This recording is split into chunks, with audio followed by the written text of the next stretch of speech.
Chào mừng các bạn đã quay trở lại trên kênh của Phương Lê.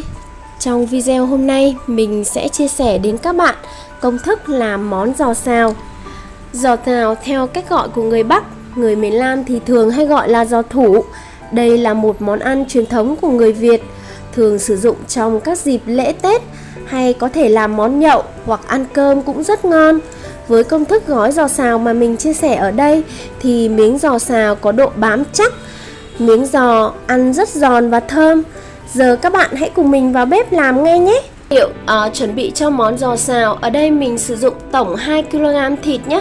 Thì mình sẽ dùng 2 cái tai lợn này, một cái mũi này và một thịt bắp chân giò. Các bạn lên chọn chân giò trước nhé. Thì thịt sẽ rất là giòn, 100 g mộc nhĩ và 50 g nấm hương, một chút lá chuối tươi. Thịt lợn ở đây thì Phương đã rửa sạch với muối rồi nhé. Các bạn chuẩn bị cho mình một chút gốc hành lá này, các bạn đập dập và một chút gừng tươi, các bạn cũng thái nhỏ ra như thế này nhé. Cái này thì chúng ta sử dụng để luộc, tức là chúng ta luộc thịt lợn ấy thì chúng ta bỏ chung vào thì thịt sẽ rất là thơm, không còn có mùi hôi.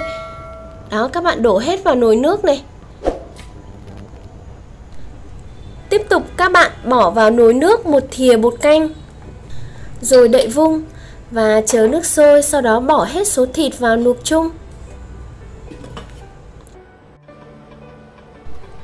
Các bạn cho hết tất cả phần thịt, tai, mũi và thịt bắp vào luộc chung một lần luôn nha. Nước sôi các bạn để luộc trên bếp khoảng 7 phút, rồi sau đó các bạn vớt thịt ra và rửa sạch lại như thế này. Đó, các bạn nhìn các miếng thịt đã chín. Chúng ta không được luộc chín quá nhé, chỉ chín vừa tới thôi. Thịt còn sống và hồng bên trong mặt cũng được nha các bạn, tại vì chúng ta còn phải xào nguyên liệu về sau mà. Mộc nhĩ, nấm hương ở đây mình đã ngâm nước sôi rồi và hai nguyên liệu thì đã đều lở ra. Bây giờ mình sẽ đem rửa và thái nhỏ hết những nguyên liệu ra để trộn với nhau nhé. Thịt tai heo thì các bạn thái vừa nhỏ như thế này thôi. Chúng ta cho ra một cái xoong này.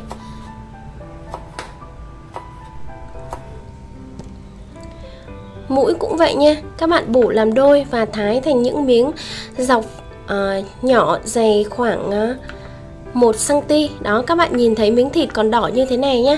Chúng ta luộc chỉ vừa tới thôi, không nên luộc chín kỹ quá thì thịt nó sẽ bị lát ấy các bạn. Lúc xào lên nó sẽ không có độ giòn. Phần nấm hương và mộc nhĩ sau khi các bạn đã lấy ra từ nước nóng thì các bạn rửa sạch lại bằng nước nguội cho mình nhiều lần, rồi sau đó các bạn cắt thành những con chỉ thật nhỏ như thế này nhé. Các bạn lưu ý một điều, nấm hương và mộc nhĩ chúng ta không được thái to quá, chúng ta thái vừa nhỏ vừa thôi, thì khi mà chúng ta xào trộn với cả thịt ấy thì nó sẽ có độ kết dính tốt hơn. Trước khi xào thịt thì các bạn cần ướp cho mình 2 muỗng canh nước mắm vào thịt nhé. Tiếp theo bỏ vào cho Phương một thìa muối bột canh đầy nhé. Tiếp theo một thìa cà phê hạt lem, 1/2 thìa cà phê bột ngọt. Tiếp theo các bạn cho mình 3 thìa cà phê tiêu xay. Với giò xào thì không thể thiếu hạt tiêu xay các bạn nhé. Phải có tiêu xay thì giò xào ăn với thơm. Các bạn có thể tùy khẩu vị gia đình mà chúng ta cân nhắc cho tiêu làm sao cho phù hợp. Các bạn trộn đều nguyên liệu thịt với gia vị chúng ta đã ướp vào và chúng ta để đó khoảng 30 phút để thịt ngấm hết gia vị nhé các bạn. Với 2 kg thịt thì các bạn cần sử dụng một chiếc chảo thật rộng nhé.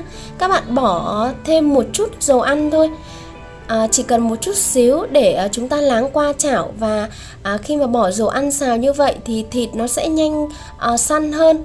Rồi bây giờ các bạn đổ hết cái phần nguyên liệu đã ướp vào đây để xào lên. Các bạn xào ở ngọn lửa vừa phải để thịt chín đều dần và mềm ra từ từ nhé. Xào thịt trên bếp khoảng hơn 10 phút thì các bạn sẽ thấy thịt bắt đầu chảy nhựa ra, và các bạn thấy thịt bắt đầu có ánh vàng rồi ấy, thì các bạn bỏ mộc nhĩ và nấm hương vào để xào chung. Nấm hương và mộc nhĩ bỏ vào, các bạn xào khoảng 7 phút. Khi mà các bạn thấy nấm hương, mộc nhĩ đều có sự kết dính với thịt, thịt đã vàng đều, thì lúc này các bạn hoàn toàn có thể tắt bếp để chúng ta tiến hành bước cho thịt vào khuôn và ép giò nhé. Với giò xào để chắc và ngon nhất thì các bạn cần phải có một chiếc khuôn inox. Các bạn có thể ra chợ hoặc siêu thị để mua. Ở đây thì mình sử dụng ná chuối để lót ở bên ngoài. Thì khi mà các bạn lấy giò ra nó sẽ rất là dễ. Nếu không có lá chuối, các bạn không chuẩn bị được thì các bạn có thể lót bằng túi ni lông cũng được nhé. Các bạn theo dõi công đoạn cách mình lót khuôn với lá chuối nha.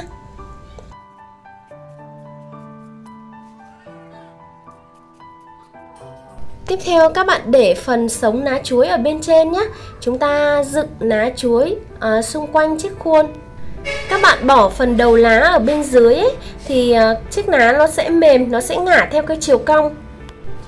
Khi thịt xào trên bếp còn nóng, các bạn xúc bỏ vào khuôn. Rồi bây giờ các bạn lấy thìa và chúng ta cán phẳng ra này. Chúng ta lén giò xuống cho thật chặt để khi chúng ta ép được giò thì giò xào sẽ rất là chắc. Các bạn cắt một hình tròn bằng lá chuối và chúng ta nót ở mặt trên của giò nhé. Rồi sau đó thì các bạn đậy nắp vào. Rồi bây giờ các bạn cài chốt và chúng ta dùng lực để ép. Giò xào khi mà làm bằng khuôn thì chắc chắn là miếng giò rất là đẹp mắt. Tại vì lực ép của khuôn, độ lén nó rất là tốt, nên là miếng giò nó cũng rất là chắc, nên các bạn chịu khó đầu tư cho mình một chiếc khuôn nhé.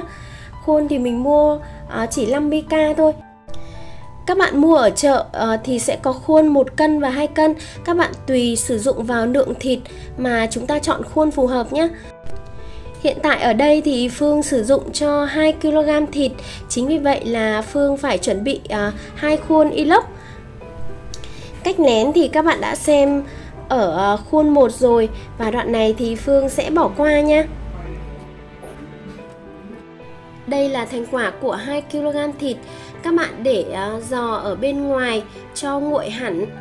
Rồi sau đó chúng ta để vào ngăn mát của tủ lạnh khoảng 5 đến 7 tiếng. Các bạn lót đĩa hoặc bát ở bên dưới để cho mỡ chảy hết ra nha. Giò xào các bạn phải để vào ngăn mát, và khi mà chúng ta để ngăn mát khoảng 7 tiếng, hoặc các bạn có thể để qua đêm cũng được nhé, thì giò sẽ co lại. Lúc này thì chúng ta có thể tháo gỡ bỏ và chúng ta thái ra để ăn được rồi đấy các bạn. Bây giờ thì Phương sẽ dỡ ra để cho các bạn xem thành quả nhé.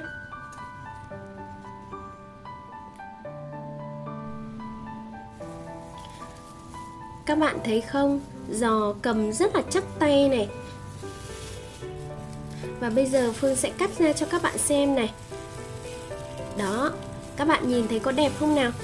Giò độ kết dính rất là tốt, miếng giò rất là chắc.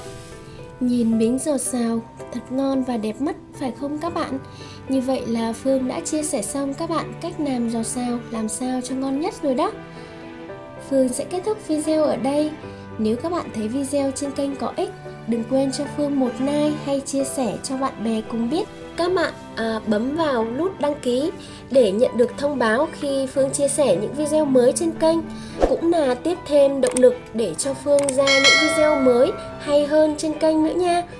Bây giờ Phương sẽ kết thúc video tại đây. Xin chào và hẹn gặp lại các bạn ở những video sau.